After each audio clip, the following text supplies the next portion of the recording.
we have another Tulsi Gabbard story, another thing with Hillary Clinton. So Hillary Clinton has her new documentary coming out on Hulu. Everyone should go check it out. Probably don't.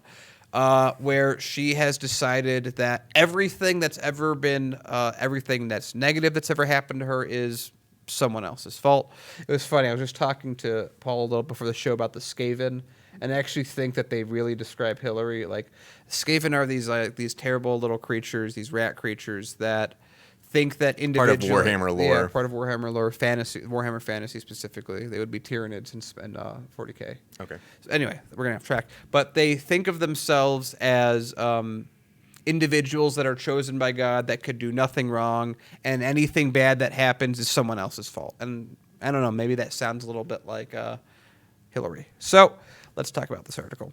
So Rep. Tulsi Gabbard on Tuesday criticized former Secretary of State Hillary Clinton for saying no one likes Bernie Sanders, which of course resulted in the most trending Twitter hashtag of people that said, yeah, I don't agree with that.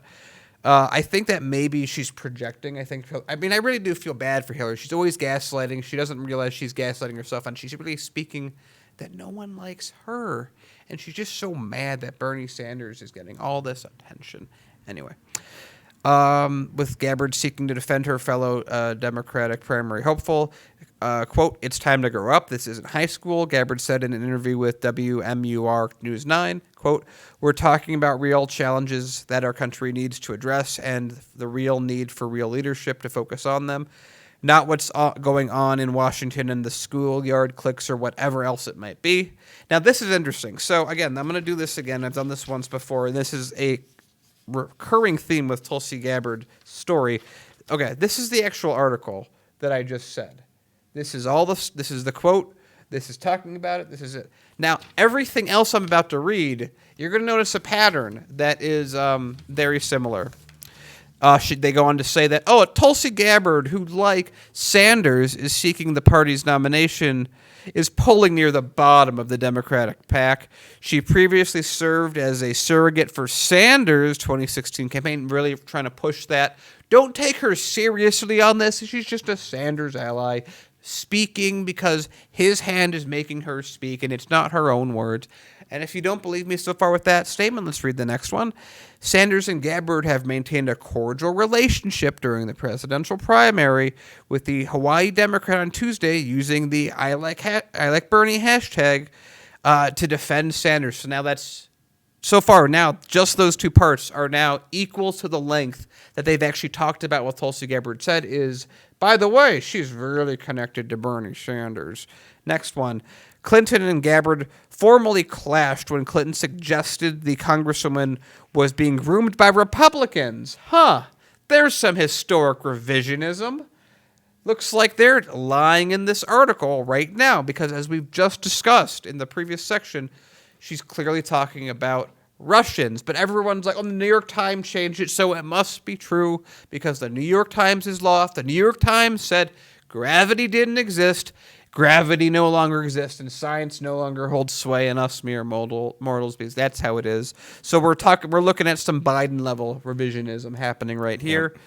And being groomed by Republicans to mount a third-party candidacy. Again, fuck off. Gabbard, who is not seeking re-election to her House seat, said she will not run as a third-party candidate. Okay, again, Tulsi talking about the subject that the article talks about. The article tearing down Tulsi. Which one's bigger? One's twice as big as the other.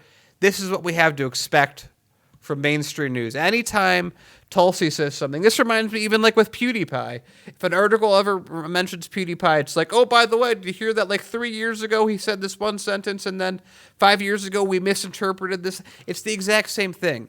These are people that have been decreed to not be liked by the media, and anytime they do something good, anytime they do something relevant, make sure that the majority of your article smears them. Well, it's frustrating that this is how I see it. There's some portion of the media that says, hey, some of our readership is going to not be super familiar with this person. They're going to take these actions and statements of this person at face value, and they may form an opinion about this person based on what that person is saying.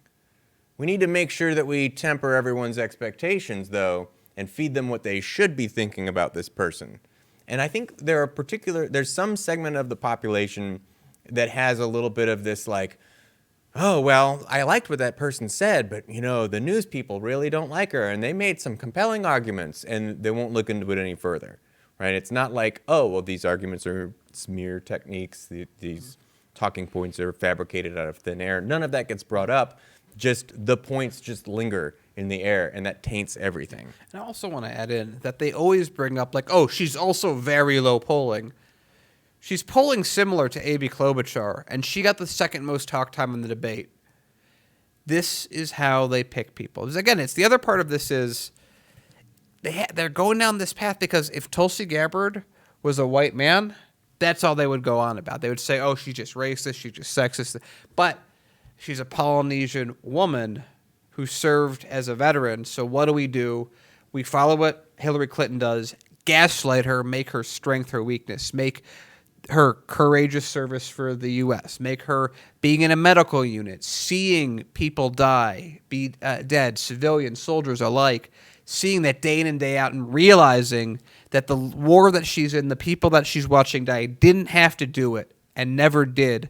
And people like Hillary Clinton got her there. Don't have them focus on that. Just like Paul said, if you haven't come across Tulsi Gabbard for whatever reason, and 2/3 of the article is that, it makes it sound like she's just some jaded surrogate who, why is she even talking about this? Oh, she clearly is bad blood. She's like Neera Tanden. Of course, Neera Tanden is talked to favorably.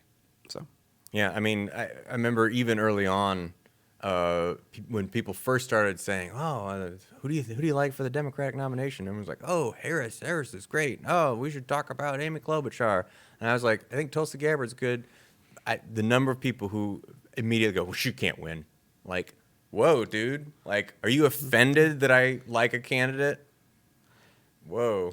Well, they said they're a fan of either Klobuchar or what's her name? I already forgot her name. It's been so long. Harris? Kamala Harris? Harris? Yeah, Harris. Kamala Harris, whatever her name may be. Kamala the cop. She's going to last longer than all of them, so...